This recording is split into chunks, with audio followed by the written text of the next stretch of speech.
Spiegeltje, spiegeltje aan de wand, wie is de mooiste van het land? Theater Terra brengt de sprookjesachtige wereld van Sneeuwwitje naar het theater. Er was eens een prinses, zo klinkt altijd het begin van de allereerste zin van dit sprookjesverhaal.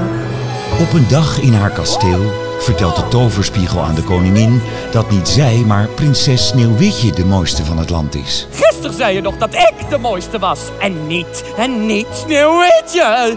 Help eens, Zeventje, want ik heb de allergrootste goudklomp gevonden. Sorry, Primo. Vraag het de anderen maar. Die kunnen toch alles veel beter, vinden ze zelf. Sneeuwwitje moet de bossen invluchten. Oh, wat gezellig dat je me mee wil nemen, jager. Oh, maar kunt u misschien heel even stil blijven staan? Stilstaan? Maar jager, ik ben eindelijk eens buiten. Daar vindt ze een nieuw leven bij 7 grappige en hardwerkende dwergen. Mag ik blijven? Niet voor altijd, maar voor even mag ik blijven. Want op dit punt van mijn leven heb ik geen eigen plek. De koningin weet haar te misleiden met de betoverde appel. Neem toch eerst een hap. Je zult proeven dat hij echt een centje waard is.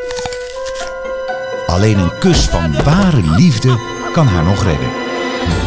Kijk, dit is echt goud. Als prinses, ziet u, zie ik de hele dag door goud.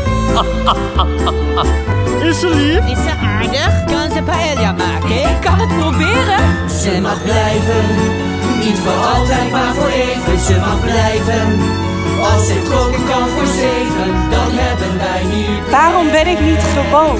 Ze mag blijven, tot aan haar verdwijnen. Ik zal blijven, ik zal blijven, ik zal blijven, tot aan haar verdwijnen. Sneeuwwitje de musical van Theater Terra. Vanaf nu overal in het theater.